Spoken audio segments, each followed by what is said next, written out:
last time we left it off where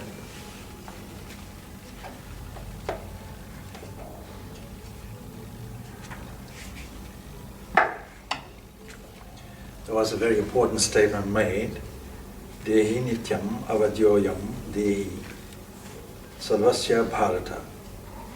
This, the indweller in the bodies of all, is ever vulnerable. This is the 30th stanza of the second chapter.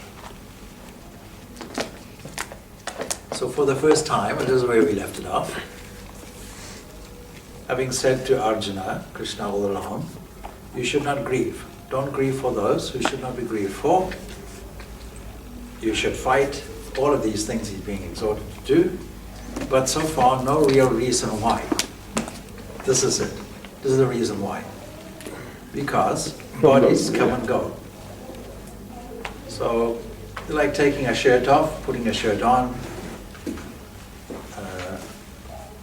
that's all it is. Now, there's a very interesting book written, put this in the right place.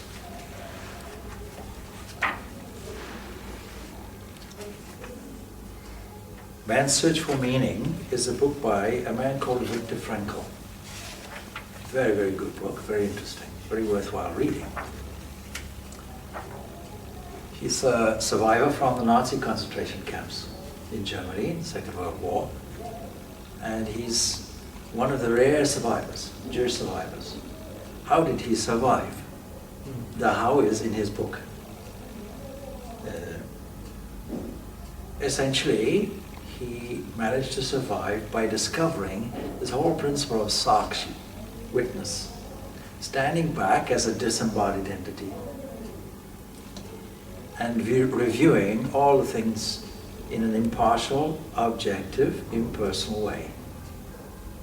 So that even if somebody had lost their limbs, their dignity, and all kinds of manner of painful things, starvation, disease, all kinds of things, still a man remains fairly steady.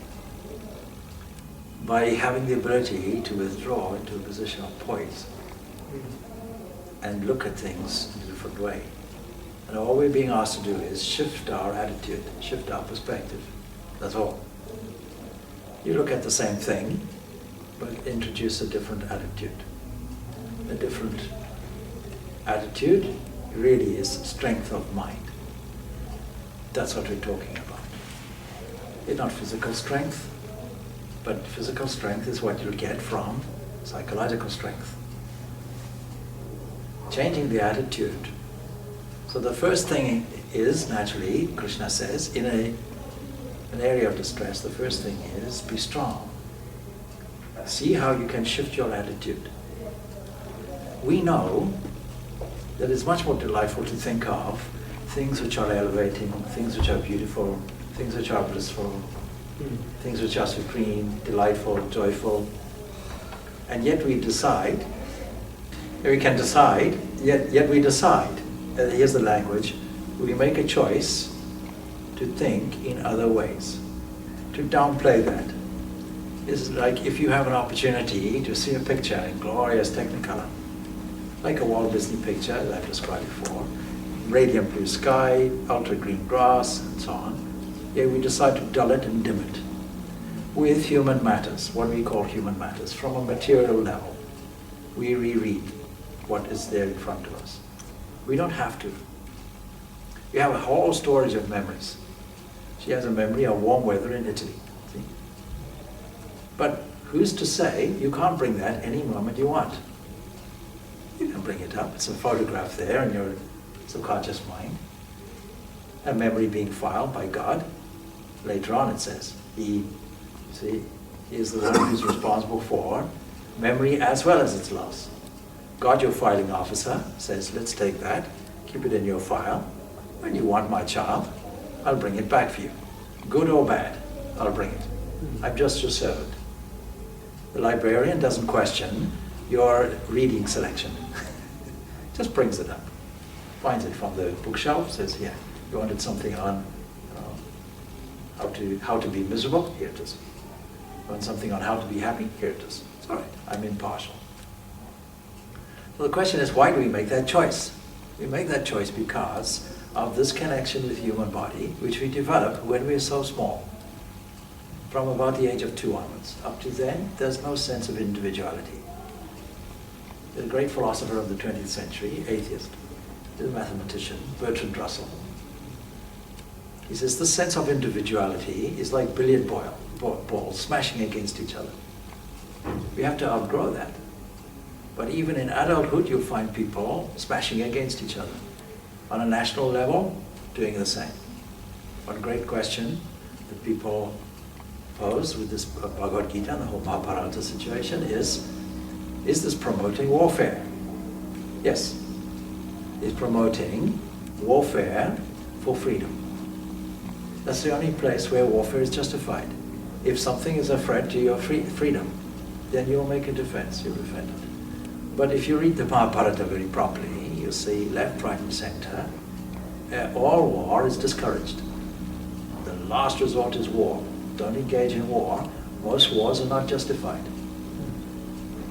But there are some wars which are. This is the war in which he's engaged. He has no option.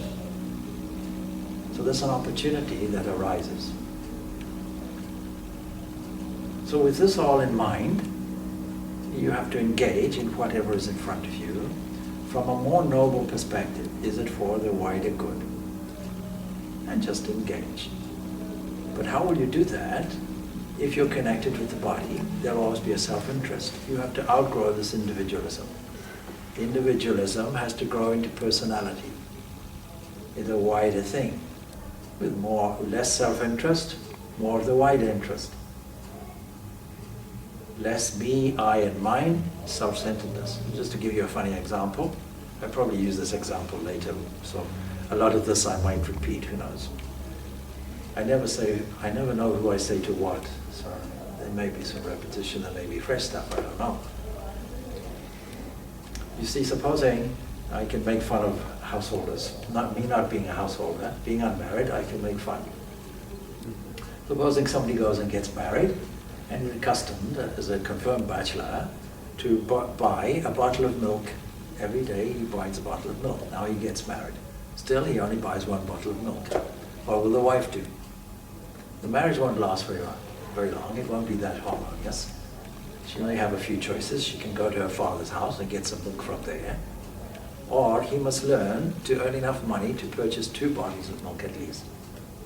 1 for him and 1 for her. See?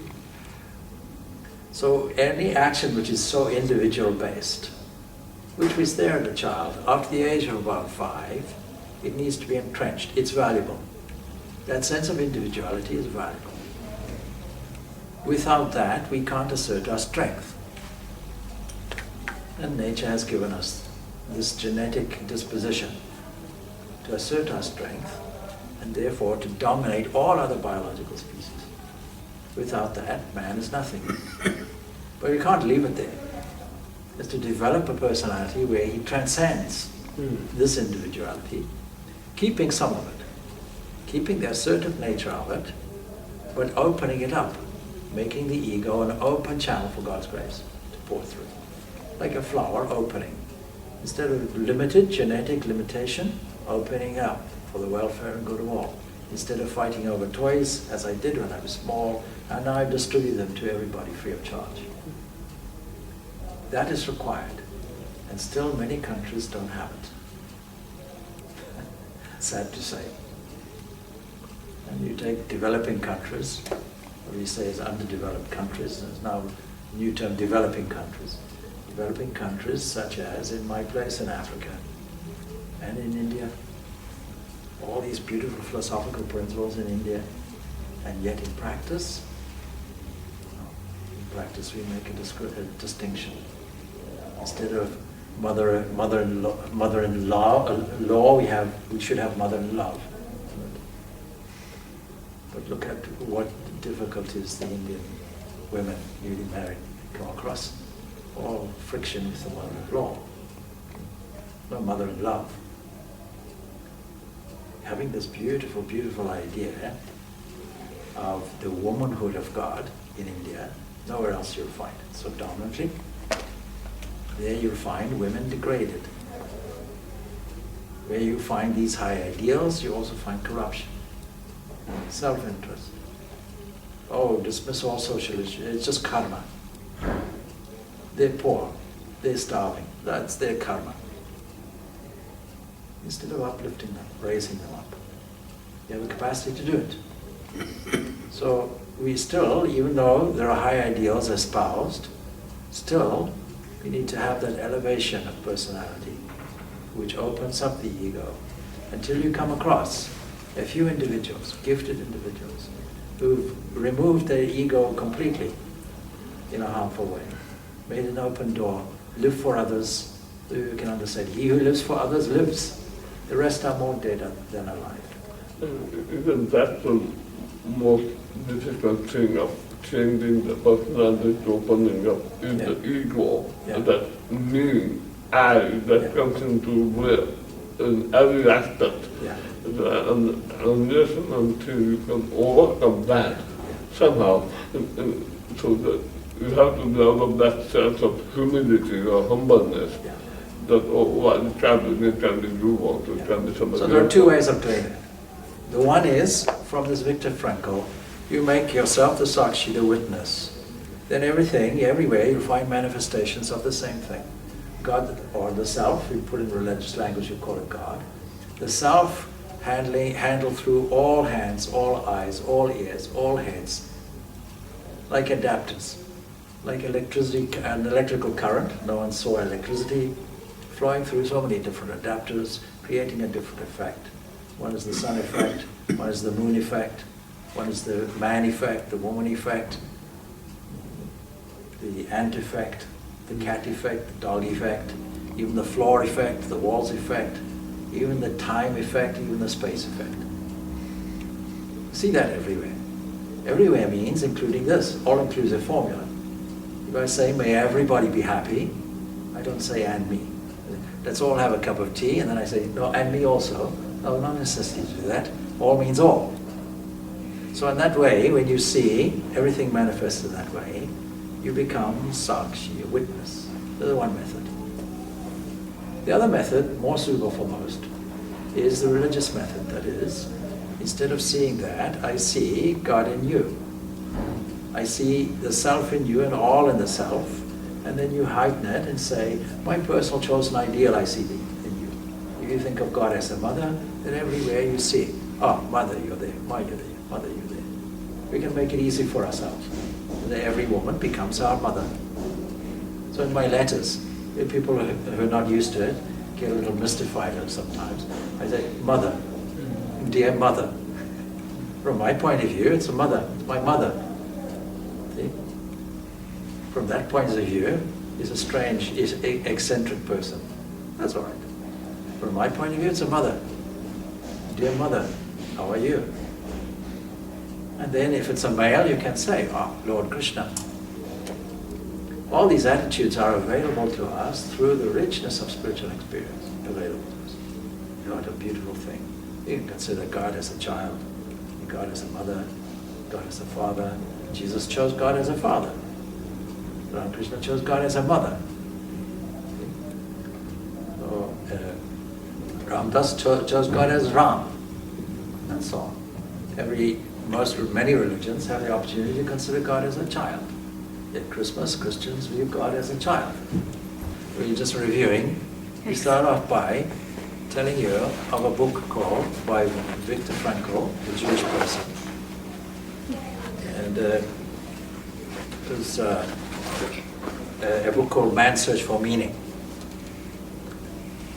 And how, as a survivor of the Holocaust era, concentration camp and so on, managed to cope with things and be a survival by simply slipping into this Sakshi, which all Upanishads talk of, the witness. Sitting there as a witness, I can see. It's not a blanking off into nothingness. It's actually taking a position of flowing consciousness. They're different. But as with everything, the two extremes look different. What looks like sleep to one is not samadhi on the other end, but to a novice they look the same. One is, see, Buddha, a man of buddhi, a man of enlightened intellect. Something positive happened. Later the Buddhists put it the other way. They said, no, it's all blankness and emptiness. No, then it's not Buddha. Buddha, something positive happened. Some enlightenment happened, not some blankness happened. But blankness and enlightenment, they look the same. So when we say, yes, we are all asleep. We're all working on the basis of a kind of more of a sleep, walking as if in a dream, endorsing it as a reality. That's the difficulty. But these two ways are there to overcome the ego. One is to view things as constantly as possible as manifestation of the divine. The other way, with the reservation that there's a witness and a transcendent entity. What's the difference? So I said to a group sometime, I think it was your group, what is the difference? Immanence, it means air is in a pot. What is transcendence? Air is outside a pot. But even if you don't have a pot, the air is there anyway. It's not dependent on the pot. You're going to have inside, outside, and you can remove the whole borders of a pot. Similarly, you can remove the borders of a body. We've created all these borders around us. So we've encapsulated ourselves in fenced-off areas. And then decide we'll fight. Supposing fenced-off areas called B, body, with a C, mind. We decide we'll fight against an A, other things. Make a strategy like that. The more fences are done, the better. Vinoba Bhave, Gandhi's compatriot, the blind man, they were all in the jail in the Indian independence movement. He, to raise people's spirits, gave some beautiful talks on the Bhagavad Gita. And his analogy was always, you think you're in a cell. But actually, even if you're outside, you will put yourself in a cell. Why don't you make friends with 15 new people? It's easy to be friends with people you know. You make friends with 4 new people, 8 new people, 18 new people, 800 new people. Why don't you broaden instead of narrowing? So that's the difficulty.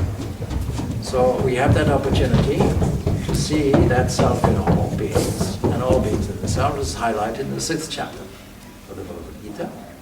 You can see the self in all. It's only echoing what the Isha Upanishad is also saying. Seeing the self in all beings in the self, you can put a little artistic imagination. You see my personal ideal in God there, just using imagination. And then the Namaste, the salutation. Seeing that there, then heighten it further to the rest of the Gita thing. If you see that, why don't you also add this added benefit? Every action you do, why don't you do it as an offering to God? Like the Japanese tea ceremony. See, you and I just put the kettle on, slap some water in a cup, tea bag, here, take it. The Japanese don't do it like that. The whole ceremony. You sit down, they dress specially for it, wash nicely for it, maybe light some agarbatti, some incense or something, bring out special china cups, special vessels, special instruments, they mix the tea like this, they smell the fragrance, then what happens? They pour it very carefully, everything done slowly, deliberately. Then it's offered to you, then you sit in a certain posture, then sipping, and so on, like that. Maybe 8 or 9 different steps. What do? Boil the kettle, slap it in, here. So everything should be done consciously and deliberately. What will happen to the mind when that happens? See how elevated it will be? We have the choice to elevate the mind or to think of things, make it duller.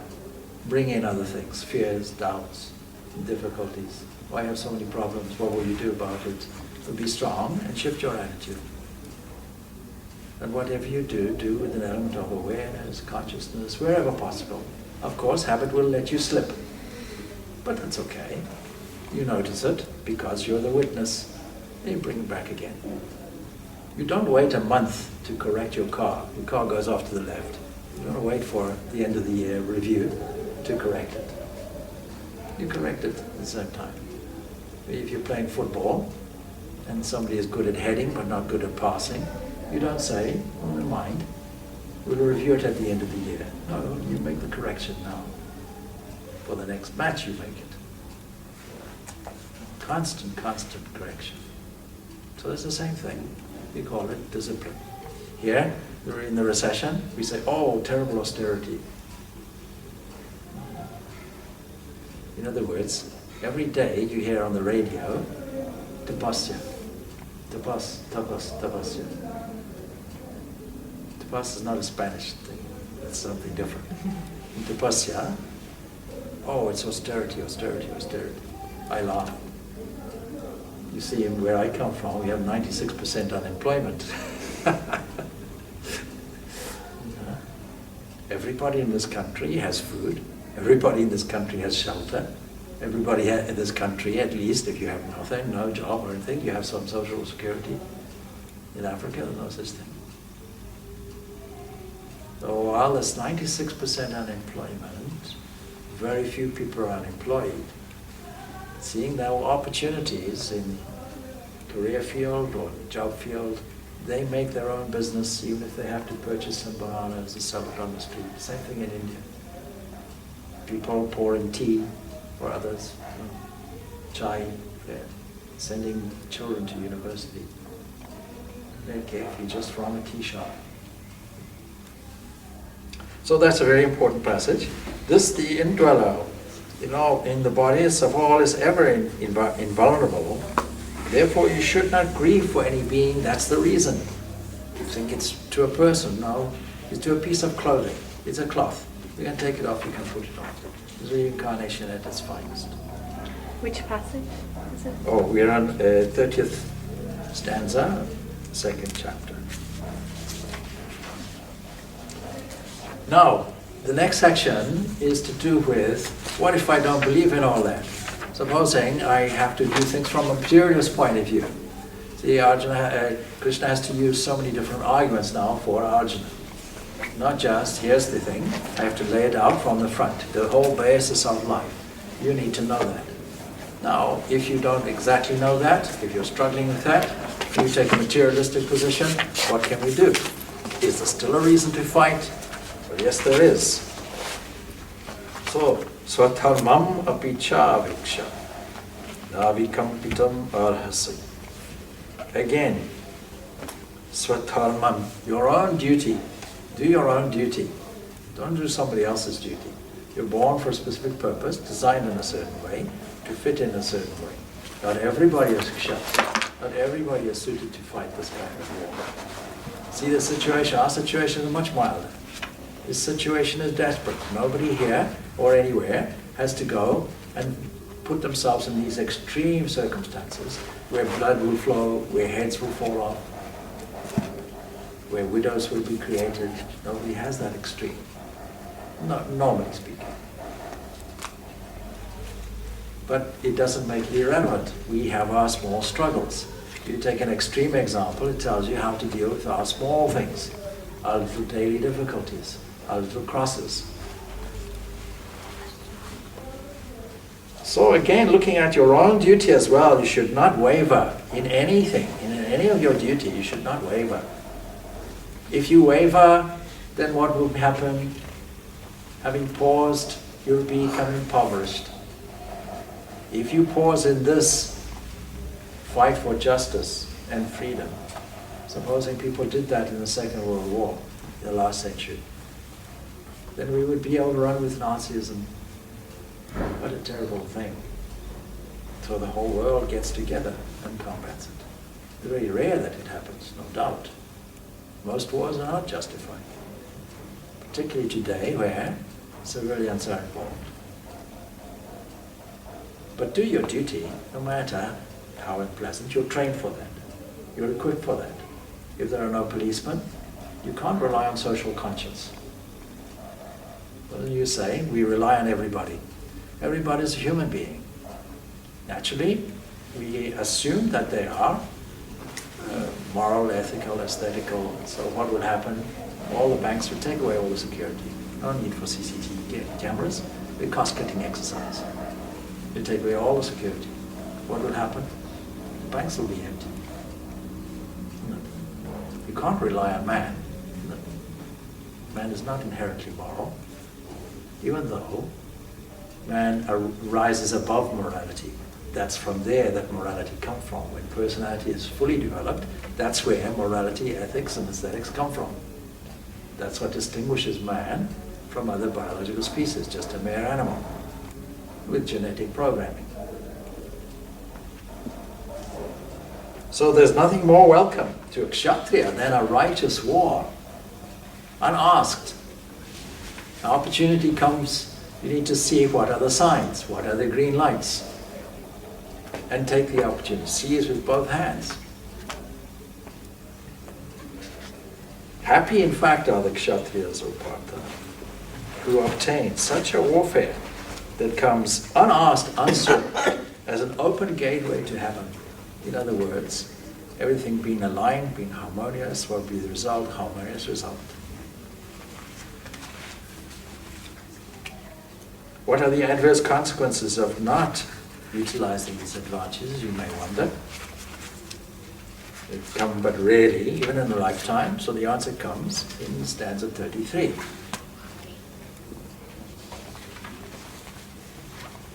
Patachettam imam dharmyam samgramam na karishyasi tataha svatharmam kittim chat kitva papam avapsyasi.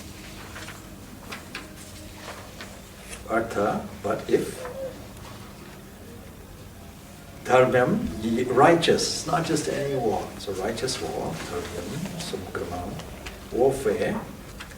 If you will not do this, then what will happen? Forfeiting your own duty and honor, you'll incur sin. It'll be a bad omen for you. Supposing you are in the IT industry and you decide that that is what you're trained for, and that's your capacity for doing that, and you're most useful and helpful in that. Or supposing you're a housewife and bringing up children, or supposing you are in any position, having a shop or retail business, or a lawyer or a doctor. I've met some people like that. I've met a doctor who said, I'm going to change my career. This was a few years ago. So I want to get into the property business. But you're helping so many people as a doctor. Yes, but I know I'm trained in that, But there's more money in the property market. Of course, they've changed their opinion now. And maybe they've gone back to medical practice. But look at that shift. And what is the basis of that shift? Nothing more than greed, actually. No more than self-benefit. Instead of benefiting to others, I'll do this. Of course, the doctor's prayer is an interesting one. Is, Lord, may all people fall sick so I have a thriving business. On the other side, the sick person says, please don't drag me to the doctor. Then may I avoid the doctor at all costs. So God must have an interesting in-box, out-box going on. So if you're not righteous warfare, then forfeiting your duty and honor is very interesting. And honor. We've lost the whole idea of honor and replaced it with the idea of money, self-interest. We need to recapture honor. Do things because they're right and because they're good. Fame and honor attend on the person who lives a life on earth well. But conversely, ill fame and dishonor come and choke the evil career. How? The how of it is like this. Akirtim chapi bhutani kata yashanti te vyayam. Dishonor, akirtim, and also all beings, that's bhutani. People will ever recount your infamy. You'll have a reputation. Death before dishonor is an English phrase, but death before dishonor. So what will happen? There's an old saying, don't let an arrow enter your back. It's an old saying from the ancient days. If an arrow enters it, let it enter from the front, not the back. Enter the back means you ran away. You rather face it. The amazing thing that happens when you say face it. Vivekananda had a situation like that. He was, during his wandering days right here, he came across a troop of wild monkeys. They were very aggressive. And they were looking at him and surrounding him. He became a little frightened. But somebody with him said, face the brutes. He recalls that as a lesson. He turned round, faced them, and they ran away. Another instance of my own. My teacher was a very pint-sized man, about 5'7". And we were there. I was stationed in Mumbai. It was called Bombay then, anyway. And the Gate of India is there, and the beautiful statue of Vivekananda is there in the Gate of India. And there are typically a lot of people with snakes and mongoose. You pay money. You see a show, one devours the other. Not really human. I was taking a photograph of the Vivekananda statue. And then this man said, oh, you took a statue of me, and you took a picture of me with this mongoose, and so on and so forth. A large crowd gathered. I was probably about 16 or 17 years of age. I was taking a photograph for him. And he was in his 70s at that time. When he stood up, you'd think he was 6 foot tall.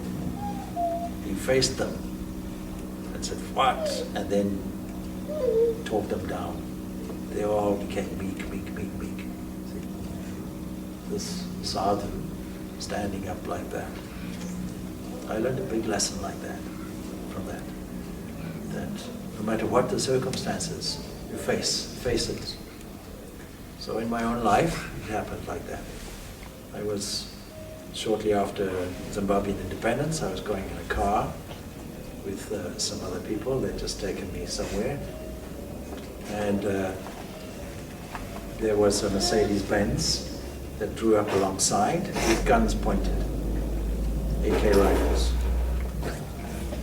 So I said to them, let them go on ahead, let them overtake, you stop in the corner. And what will you do?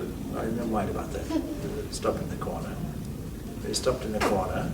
I got out, left everybody in the car, and walked straight toward them. It disarmed them psychologically. So they said, it made some excuse, some comfortable story about the police and we're looking for this and have you seen it? No, I haven't, but if I do, I'll be sure to let you know. Turn my back, walk directly back. The following day on the news was reports of that same white Mercedes-Benz being sighted and capturing people, cornering them, kidnapping them, killing them. Must have been the same people. I had learned the lesson, face them. Because the four principal pillars of Vedanta are apaya, fearlessness is the one, ahimsa, ananda, bliss, and also, we can use a Buddhist term, asanga, means detachment. These are the four pillars of the whole Vedanta philosophy. What's the basis of fearlessness? If I know it's not you, God stands there, sits there, dressed up like you. If that's my absolute conviction, what fear will I have? I'll play the game. Say, Lord, I see you there dressed up. Internally I'll say that. What a fun thing. You're dressed up with one purpose in mind, to see if I can detect you, number one. Number two, to see if I can worship you. The last part is missing for many. Yes, I see God in him, I see God. Did you feel God in him? Or her? And then, if you did, what would be the spontaneous reaction? Service. So therefore, how do you defeat this individuality, this ahankara, through two things? Tyaga, renunciation, and seva, service. These are the two ways. But they are spontaneous. So people will ever recount your infamy. To the honored, infamy is surely worse than death. Imagine that.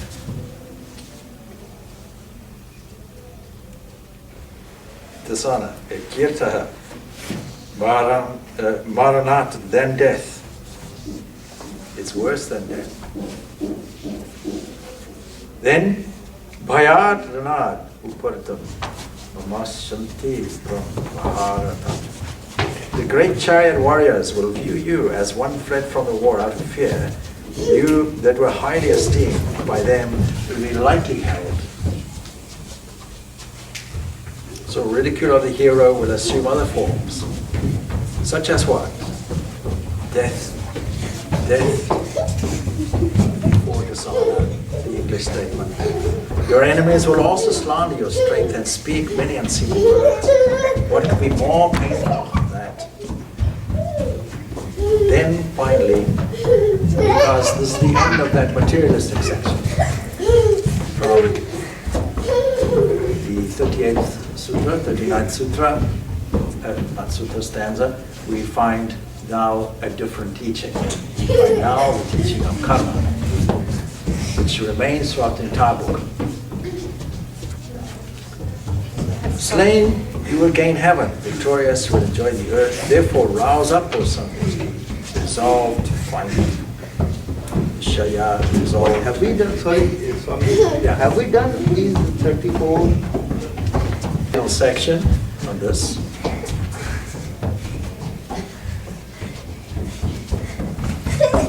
And the clue now to the next sections, that we have to transform karma into karma yoga. Now we come to section on yoga. It's not yoga standing on your head or standing on somebody else's head. Not that kind of yoga, but this is yoga of a different type. This is yoga that has two aspects: skill in action, efficiency. That's the first thing. And the second aspect is equanimity, equalness of mind. I'll give you an example. You see, now this becomes practical Vedanta from there on, because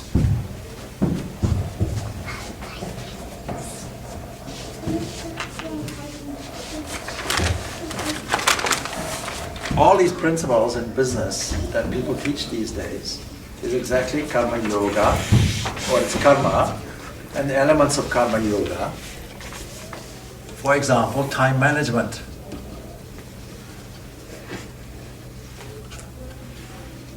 You see, if yoga is skill in action, it's an energy thing, efficiency.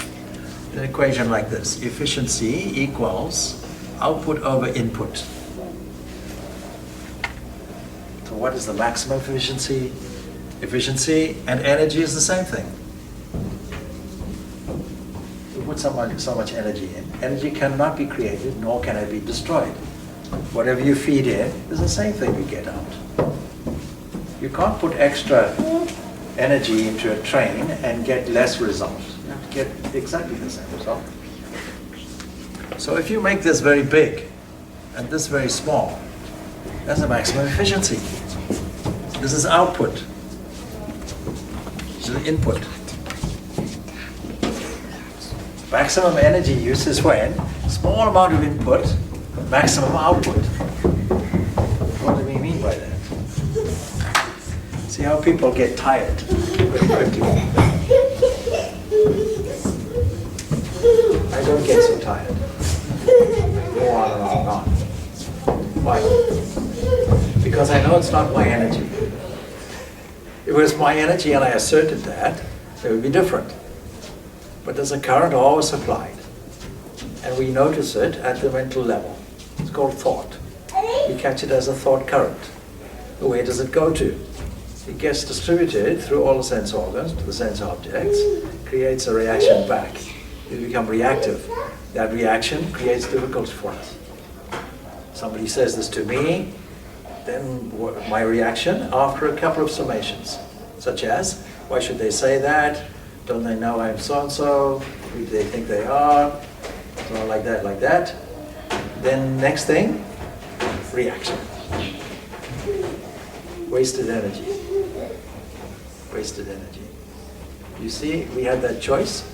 We're going to elevate the mind to the highest, or we can make it dull and concerned with all kinds of difficult things. Anything to do with that is all frittering our energy away and creating difficulty for us, creating internal anxiety. Every single cell of the body takes it and becomes anxious. Anxiety, where is it?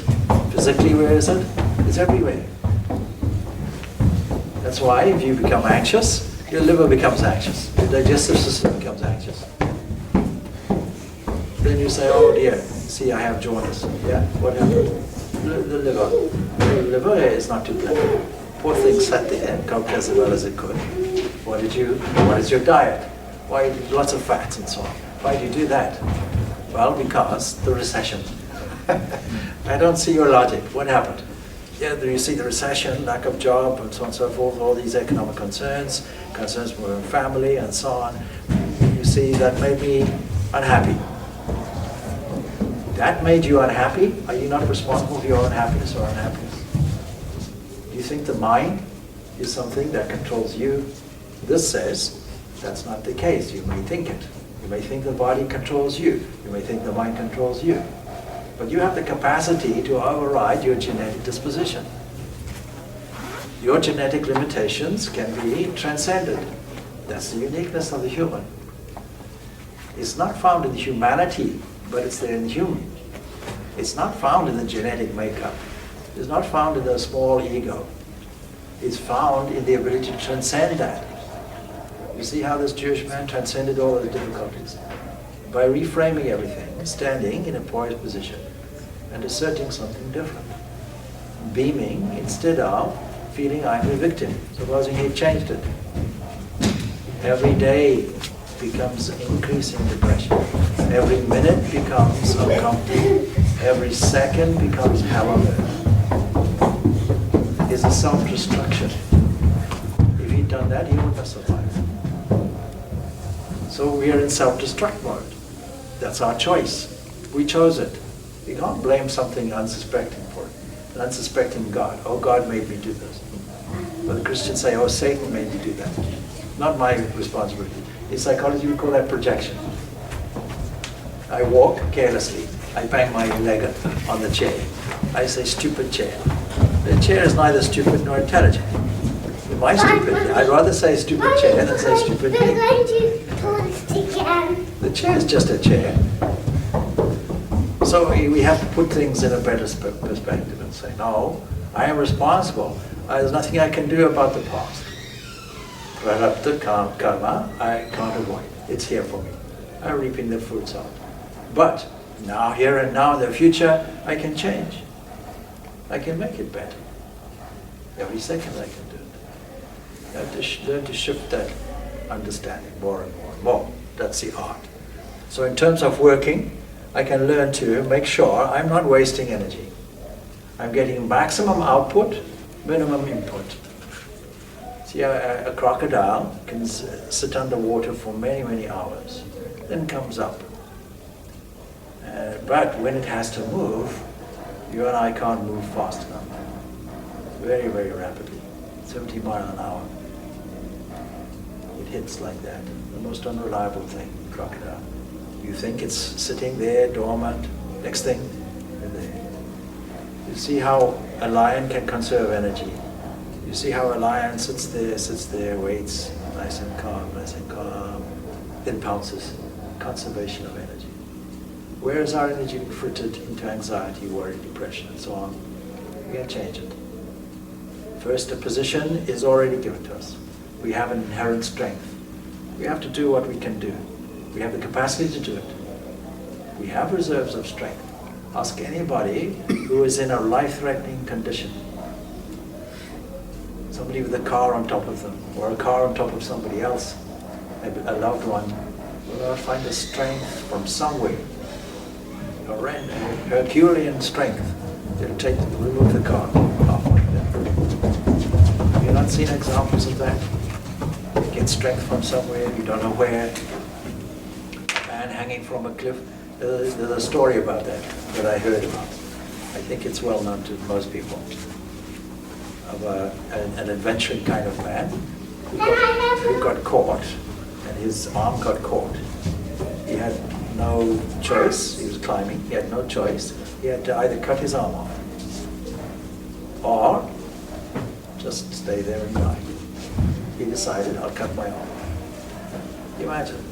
You say, what a courageous man, but we get these inner resources from somewhere. We know initially, physically, it's adrenaline. Adrenaline is built in. And some enormous strength, because every child must learn. Behind the little baby is the infinite strength is there. We tap into it. So instead of wasting our energy, why don't we learn to elevate the mind? Faced with the choice of looking out the window and admiring the sunrise and the beautiful scene in front of us, look out the window with eyes not seeing, unseeing. I addressed a group maybe 2 days ago in Carlingford, the regular group I go to. The man stays in a beautiful place, just overlooking the loch, Carlingford. Really beautiful. Exactly where he looks, exactly the sun rises. And shines over the water like that. Sitting there, mountains in the distance. Beautiful scene. And even through windows you can smell the seawater. Yes. What's your difficulty? Oh, I don't know. My business is not doing well. I can't seem to meditate. Can't seem to meditate? You just get up in the morning and look out. I can't seem to elevate my mind. See, it doesn't matter what place you're in. Supposing you say, here's my ideal place. I would be very fine if all the conditions were better. What does it mean by that? If the weather was better, I'd be fine. If the climate was better, I'd be fine. If the economic climate was better, I'd be fine. I see. So where would you like to be? If you won the lotto, where would you like to be? Oh, I'd purchase a desert island where there's lots of sunshine, no economic difficulties, abundance of food and so on. I see. You put that man there, he'll start complaining. Oh, the mosquitoes.